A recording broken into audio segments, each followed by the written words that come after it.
2018년 8월 6일 중앙일보는 일면에 북한 석탄 밀반입 의혹 선박 최소 8척이라는 제목의 기사를 실었습니다.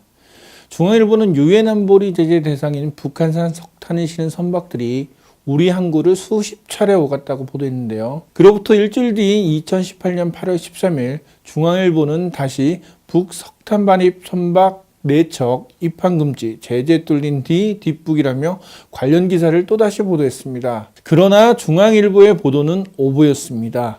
중앙일보의 오보가 어떻게 나왔는지 하나씩 따져보겠습니다. 중앙일보의 보도는 3가지 단계로 시작됩니다. 우선 3월에 발행됐던 유엔 대북 제재위원회 산하 유엔 전문가 패널 보고서와 7월 미국의 소리라는 외신 보도, 그리고 자유한국당의 주장입니다. 먼저 유엔 보고서를 보겠습니다. 보고서를 자세히 살펴봐도 북한산 석탄을 실은 선박이 국내에 들어왔다는 내용이 확실하지 않습니다. 보고서 문장을 보면 확인된다면이라고 나옵니다. 영어를 잘하지 못하더라도 if가 가정법이라는 사실은 대부분 알고 있습니다. 그렇습니다. 확인된 사실은 그 어디에도 없었습니다.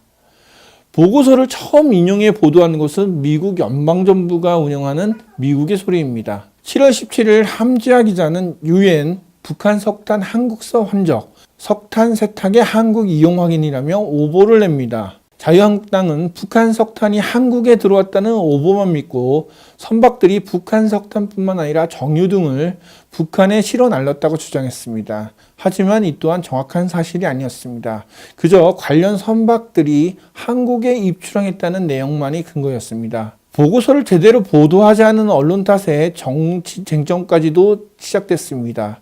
특히 자유한국당은 북한 석탄 대책 TF라는 조직까지 만들었습니다. 당시 자유한국당 김성태 원내대표는 북한산 석탄이 유엔 제재를 위반하면서까지 들어왔다는 것은 정부의 묵인 없이는 있을 수 없는 일이라며 마치 문재인 정부가 북한과 거래를 했다는 식으로 말하기도 합니다. 북한 석탄이 국내에 들어왔다는 오보와 자유한국당의 주장은 카톡 등을 통해 극우 보수층과 노인층에 확산됐습니다. 심지어 청와대 홈페이지에는 특검을 요구하는 국민청원까지도 올라왔습니다. 청와대 국민청원 내용을 보면 문재인 정부를 북한의 앞잡이, 북한 대변이라는 비난이 있습니다. 자세히 살펴보면 보수 언론의 오보를 기초로 작성된 것을 알 수 있습니다. 12월 14일 중앙일보는 바로잡습니다를 통해 유엔 전문가 패널 보고서에도 북한산 석탄이 선박에 환적됐다고 하지 않았다며 이를 바로잡습니다라고 밝힙니다. 북한산 석탄 오보는 중앙일보뿐만 아니라 조선일보, 동아일보도 냈습니다.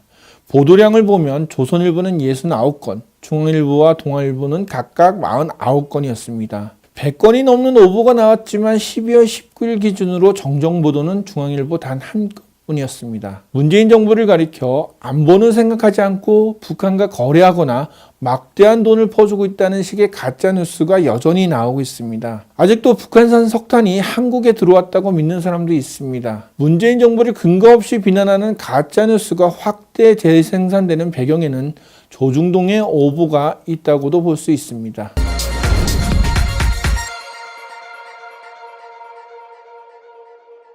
좋아요와 구독하기 부탁드리겠습니다.